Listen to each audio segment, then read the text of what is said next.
वो हिंदू लोग बाहर निकाल लेना देश से। किसे? हिंदू लोग मुसलमान को। 19 जनवरी 1990 आधी रात को अचानक से पूरे कश्मीर की लाइट चली जाती है, केवल मस्जिदों को छोड़कर। तभी उन मस्जिदों से ऐलान होता है कि ये कश्मीर हम मुसलमानों का है और मुसलमानों की इस धरती से इन कश्मीरी पंडितों का नामो निशान गायब कर दो। ठीक 2 दिन बाद पूरे कश्मीर से केवल 2 आवाजें आती हैं, गोलियों की, दूसरा बच्ची और औरतों की चीखों की। मुझे बहुत बुरा लगा जब मैंने आसिफा की कहानी सुनी थी। मुझे नींद नहीं आई, मैं पूरी रात ये सोचता रहा कि अपने इस गुस्से को अपने शब्दों में कैसे उतारूं। सुबह लोग सोकर नहीं उठे थे और 5 बजे सड़क पर मैं उस बच्चे के इंसाफ की वीडियो बना रहा था, लेकिन मुझे समझ नहीं आया कि पूरे कश्मीर में उन लाखों हिंदू कश्मीरी पंडितों की जो चीखें थी वो इस सेकुलर भारत को क्यों नहीं सुनाई थी। जिस तरह बाबरी मस्जिद को गिराया गया करोड़ों हिंदू की तरह, मुझे भी वो तरीका सही नहीं लगा। लेकिन जब कश्मीर में हजारों मंदिरों को तोड़कर उनकी दीवारों पे ये लिख दिया गया कि यहाँ एक बार पेशाब जरूर करें, हजारों मंदिरों पर सेकुलर भारत में सेकुलर सरकार के सामने किसी को कोई फर्क नहीं पड़ा। सरकारें नाम बदल रही थी और हम सरकार को गाली दे रहे थे। जब ताजमहल की बात हुई तो समझ नहीं आया क्या चाहते, लेकिन भाई साहब यकीन करना भारी हो गया जब देश के 2500 गांवों का नाम बदलकर उन्हें एक इस्लामिक नाम दिया गया। उस ताजमहल के लिए लड़ रहा था जिसे बनाने के बाद कटने वाले 20,000 हाथ हिंदुओं के थे। उस औरंगजेब ने जिसे हिंदू और सिखों के खून के नदी बहा दी, किसी को क्यों फर्क नहीं पड़ा जब आजाद भारत की रोडों का नाम एक ऐसे इंसान के नाम पर रखा गया। भगवान कसम, ये आज नागरिकता कानून आया तो पता चला ये भारत सेकुलर देश है। मैं भूल गया था कि बंटवारे के टाइम 1947 में तो संविधान था ही नहीं।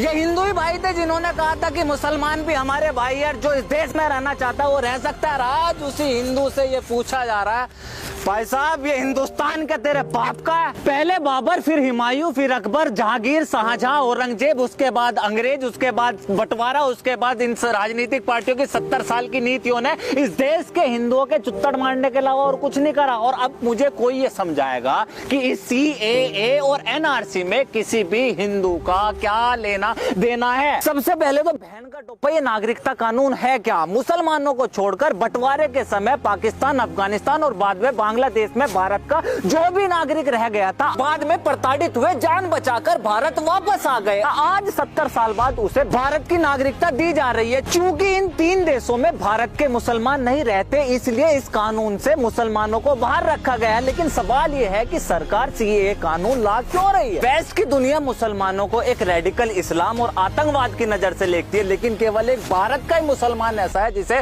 सख्तो क्या कोई उंगली नहीं उठा सकता। भारत का मुसलमान पूरी दुनिया के मुसलमानों के लिए एक मिसाल है। लेकिन 26/11 का हमला हुआ और सारी कहानी बदल गई। 26/11 के हमले में लेकिन भारत का नहीं, पुलवामा के हमले में था लेकिन भारत का नहीं, उरी और पठानकोट के हमले में मुसलमान था लेकिन भारत का नहीं। ऐसे बहुत से दंगे थे जिसमें हिंदू का नाम था लेकिन वो हिंदुस्तानी नहीं था। फिर कौन है ये लोग जो भारत में रहकर यहाँ के मुसलमानों को बदनाम कर रहे हैं? कौन है ये लोग जो हिंदू नाम रखकर हिंदुस्तानी न होकर फिर भी यहाँ दंगे मचा रहे हैं? ऐसे ही लोगों के लिए ये सरकार NRC ला रही है। जो भी भारत का नागरिक है, खास करके मुसलमान भाई, जिसे इन जिन्ना और नेहरू की औलादों ने डराया हुआ है, आपको किसी को भी NRC से डरने की जरूरत नहीं है। इन कांग्रेसी और ओवैसी जैसे लोगों ने एक बात कह दी कि सरकार आपसे डॉक्यूमेंट मांगेगी जो आपके पास नहीं है और ये आपको देश से बाहर निकाल देंगे। इतना सुनते ही आप लोग सड़कों पर उतर आए। इस देश के एक भी मुसलमान, लिबरल, सेकुलर ने इस विपक्ष से ये नहीं पूछा कि ऐसा वो कौन सा डॉक्यूमेंट है जो हिंदुओं के पास और आप मुसलमानों के नहीं है, क्योंकि NRC तो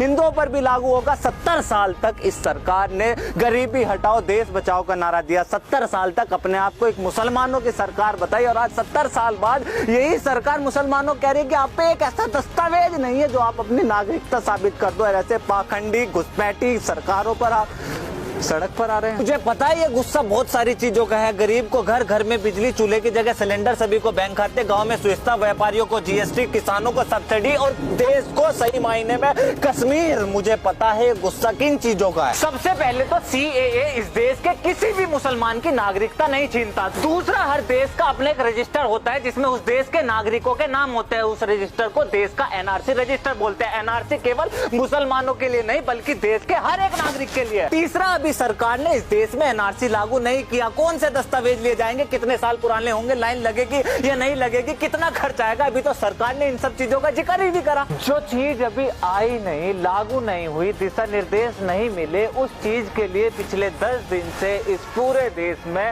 हंगामा हो रहा है। और वजह, हिंदू राष्ट्र बना रहे हैं, मुसलमान को बाहर निकाल रहे हैं। निकलेगा, भारत में आया हुआ हर एक घुसपैठी निकलेगा। अगर कोई भारतीय लाइन में लगा तो वो इसलिए नहीं कि वो नागरिकता साबित करेगा, बल्कि हमारे बीच चलते फिरते ये भारी आतंकवाद को बाहर निकालने के लिए लाइन में लगेगा।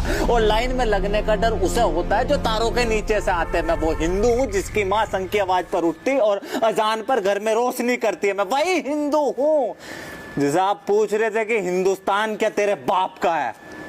This is Alok Kumar from talk. See you next video. Jai Hind.